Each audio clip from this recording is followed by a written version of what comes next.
Hello கண்டிங் channel people, நம்மளோட Uma Ramanan madam இப்போ உயிர் எழுந்துட்டாங்க. அது மட்டும் இல்லாமல் உடல்நிலை கோளாறு ரொம்ப மோசமாக ஆனதுனால அவங்க வந்து இப்போ வந்து இறந்துட்டாங்க அப்படின்ற நியூஸ் கேட்டு சோஷியல் மீடியா ரொம்பவே வந்து இப்போ பதறி போயிருக்காங்க. அவங்க ஃபேன்ஸ் அது மட்டும் இல்லாமல் நிறைய பேரே வந்து இன்னும் சொல்கிறீங்கப்பா அப்படின்ற மாதிரி எல்லாருமே வந்து இதுவாகி போயிருக்காங்க. அது என்ன ஆச்சு ஏதாச்சு அப்படின்றத உங்களுக்கு ரொம்பவே தெளிவாக ரிலாக்ஸ் பண்ணிக்கிறேன்.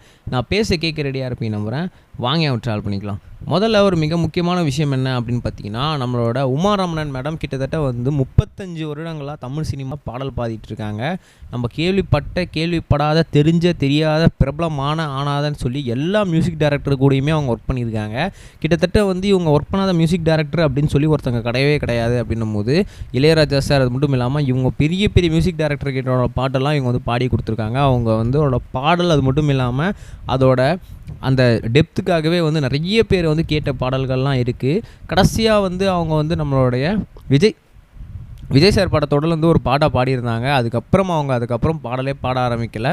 பட் இருந்தாலும் கூட இப்போ திடீர்னு வந்து அவங்க உடல்நலை குறைவு காரணமாக நேற்று நைட்டு வந்து உயிரிழந்துட்டாங்க அப்படின்ற நியூஸ் கேட்டு எல்லாருமே ரொம்பவே பதறி போயிருந்தாங்க. அது என்ன ஆச்சு ஏதாச்சுன்றதை உங்களுக்கு ரொம்பவே தெளிவாக ரிலாக்ஸ் பண்ணிக்கிறேன். நான் பேச கேட்க ரெடியாக இருப்பேன் நம்புகிறேன். வாங்க ட்ராவல் பண்ணிக்கலாம். அவங்களுக்கு சமீப காலமாகவே வந்து உடல்நிலை அப்படின்றது ரொம்பவே மோசமாக ஆகிட்டே இருந்திருக்கு. அவங்களுக்கு கிட்டத்தட்ட வந்து 65 வயசுக்கிட்ட ஆகிட்டுருக்கு. அவங்களுக்கு உடல்நிலை அப்படின்றது ரொம்பவே மோசமாகி குன்றிகிட்டே வந்துக்கிட்டே இருந்துருக்கு. நம்ம எல்லாம் அவங்க ஹாஸ்பிட்டலில் அங்கங்கே அலைஞ்சிட்டு தான் வந்துட்டு இருந்திருக்கிறாங்க.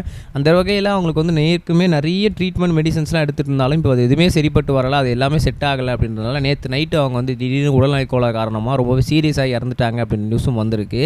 இதை பார்த்து நிறைய பேர் வந்து இப்போ வந்து சோகத்தை தெரிவிச்சிட்டு இருந்தாலும் அவங்களோட சித்ரா மேடம் ரொம்பவே அவங்களோட கஷ்டத்தை தெரிவிச்சிட்ருக்காங்க. அவங்க என்ன சொல்லியிருக்காங்க அப்படின்னா, கிட்டத்தட்ட வந்து அவங்களும் நானும் சேர்ந்து நிறைய ஒர்க் பண்ணியிருக்கோம். அவங்க எனக்கு நிறைய சொல்லி கொடுத்துருக்காங்க. எனக்கு அவங்க வந்து இந்த மாதிரி இருக்கணும், அந்த மாதிரி பேசணும், அந்த மாதிரி பாடணும் அப்படின்னு சொல்லி நிறைய ஹெல்ப்லாம் பண்ணி கொடுத்துருக்காங்க. ஒரு டைம் வந்து எனக்கு எதனா வரலனா கூட அவங்க எனக்கு சொல்லி கொடுத்து அவங்க சொன்னதுக்கப்புறம் கூட நான் அதை பாடி சக்ஸஸ் பண்ணியிருக்கேன். ஸோ எனக்கு ஒரு நல்ல நண்பனாக அவங்க வந்து இருந்துகிட்டு இருந்தாங்க. அப்படி இருக்கும் சமயத்தில் இப்போ அவங்க இறந்துட்டேன் அப்படின்னும் போது எங்களுக்கு ரொம்பவே கஷ்டமாக இருக்குது. இப்போ அவங்கள இறந்துட்டேன், திரும்பி எனக்கு அவங்க இடத்துல வேறு யாருமே எங்களால் சொல்லிக் கொடுக்க முடியாது. எனக்கு ஒரு குருவாகவும் ஒரு நல்ல நண்பியாகவும் எனக்கு இருந்தாங்க. இப்போ அவங்க நான் பெரிய அளவில் இழந்துட்டேன், எனக்கு ரொம்பவே கஷ்டமாக இருக்குது அப்படின்ற மாதிரியும் சொல்லியிருக்காங்க. ஸோ கண்டிப்பாக அவங்களோட புனித ஆத்மா கடவுள்கிட்ட போய் சேரணும்னு நான் வேண்டிக்கிறேன் அப்படின்னு அவங்க மென்ஷன் பண்ணியிருக்காங்க. இது மட்டும் இல்லாமல் அவங்களோட பெரிய ஒரு ரசிகரான இளையராஜா சாரும் இப்போது ஒரு விஷயங்கள்லாம் வந்து மென்ஷன் பண்ணியிருக்காரு. அவருமே என்ன சொல்லியிருக்காரு அப்படின்னா, நான் வந்து ஒரு சில இடத்துல வந்து சொல்லி கொடுத்தாலே போதும், அவங்க வந்து சிங்கிள் டேக்கில் அந்த விஷயத்தை முடிச்சுட்டு போயிட்டே இருப்பாங்க.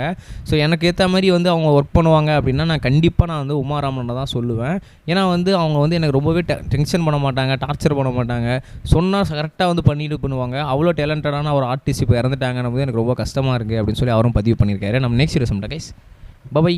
இது வரைக்கும் கனெக்டிங் டிவிக்கு சப்ஸ்கிரைப் பண்ணனா மறக்காமல் சப்ஸ்கிரைப் பண்ணிக்கங்க. உடனடி அப்டேட்ஸ் பெறுவதற்கு நோட்டிஃபிகேஷன் பெல்லையும் கிளிக் பண்ணிக்கங்க.